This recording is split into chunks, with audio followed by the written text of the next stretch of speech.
अस्सलाम वालेकुम नाजरीन, मैं इकबाल साहवानी, आप देख रहे हैं होम टीवी न्यूज़ और होम टीवी न्यूज़ के प्रोग्राम न्यूज़ एंड व्यूज़ के साथ मैं आपकी खिदमत में हाजिर हूँ। नाजरीन, रमज़ान वैसे तो बरकतों का महीना है, लेकिन इसकी ज़्यादातर बरकतें स्ट्रीट क्रिमिनल्स के हिस्से में आ चुकी हैं। कराची वाहिद शहर है जहाँ स्ट्रीट क्राइम्स का रेशो इस वक्त सबसे ज़्यादा है, और कराची वाहिद शहर है जहाँ इस वक्त हर सड़क पर बड़े बड़े दस्तरखान लगे हुए हैं, और इन दस्तरखानों पर लोग जोक दर जोक आ रहे हैं और वो अनवा अक़साम के पकवान तनावल कर रहे हैं जिनका एक मुतमव्विल आदमी तो तसव्वुर कर सकता है, मगर एक मुतवस्सित तबके का आदमी सोच भी नहीं सकता। तो बहरहाल ये दस्तरखान और इन पर आजकल एक बड़ी बहस चल रही है, और इस बहस में जिस नुक्ते को ख़ास तौर पर बयान किया जाता है वो स्ट्रीट क्राइम्स और स्ट्रीट क्रिमिनल्स की सरपरस्ती का उनसर है। अगरचे इस बात को हम बहुत ज़्यादा हाईलाइट नहीं करते, मगर इसके बावजूद इससे सरफ़ नज़र भी नहीं कर सकते, इसलिए कि इन दस्तरखानों पर आने वाले जो लोग हैं उनके बारे में कोई मालूमात नहीं होती, उनका कोई डेटा नहीं होता, उनकी कोई शनाख्त नहीं होती, और वैसे तो खैर नेकी के काम को उजागर करके करना भी नहीं चाहिए, मगर अगर ऐसी सूरत हाल हो शहर में जहाँ जराइम का राज हो गया हो,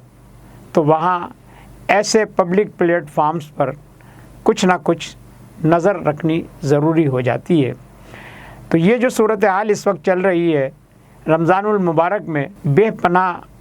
तेज़ी से वारदातें हो रही हैं, और अब तक कई अफराद अपनी जानें गंवा चुके हैं, और करोड़ों रुपए से ज़्यादा की नकदी और कीमती अशिया जो हैं उनसे लोग महरूम हो चुके हैं। तो ये जो सूरत हाल है, इसको देखने के लिए कौन आएगा, इस पर कौन नज़र रखेगा और इसका सद्देबाब कौन करेगा? क्या मिन हैसुल कौम या एक ज़िम्मेदार शहरी के क्या ये हमारी ज़िम्मेदारी नहीं कि हम उन लोगों पर नज़र रखें जो इस तरह इन एक्टिविटीज़ में शरीक हो रहे हैं, और जब उनको पकड़ा जाता है और उनसे इंटरव्यू किया जाता है तो वो अपना जो वेयर अबाउट बताते हैं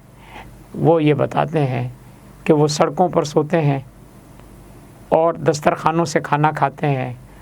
और रेज़नी से लोगों को लूटते हैं, और फिर वो अशिया ओलेक्स पर बेचते हैं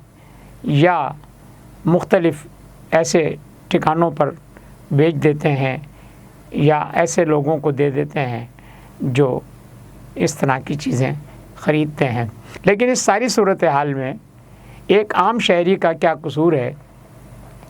देखने में ये आ रहा है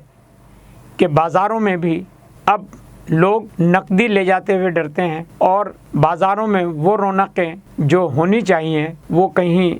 उस तरह से नज़र तो नहीं आ रही, मगर मजबूरी जो है वो लोगों को बहरहाल बाज़ारों तक भी लेके जाती है। लेकिन जाने वालों को ये पता नहीं होता कि वो सलामत वापस आएंगे या वो लुटकर आएंगे या उनकी जान ही चली जाएगी। दूसरी तरफ शहरी इंतज़ामिया का जो तर्ज़ अमल है वो देखने में कोई मुस्बत नज़र नहीं आता, और अभी रिसेंटली एक नौजवान की वीडियो वायरल हुई जिसमें उसने बताया कि वो अपनी तनख्वाह के 27,000 रुपये लेकर घर जा रहा था कि उसे लूटा गया। तो जब वो लूट कर जा रहे थे तो साथ ही एक पुलिस मोबाइल भी खड़ी हुई थी, जहां जाकर उस नौजवान ने ये शिकायत की कि वो मुझे लूट कर ले जा रहे हैं, और मोबाइल पर खड़े हुए पुलिस वालों ने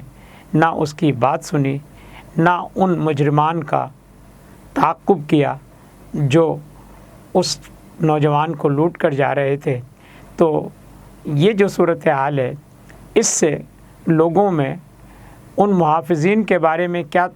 تاثر پیدا ہو رہا ہے، یا ان محافظین کی کیا ذمہ داری ہے؟ کیا ان کا کام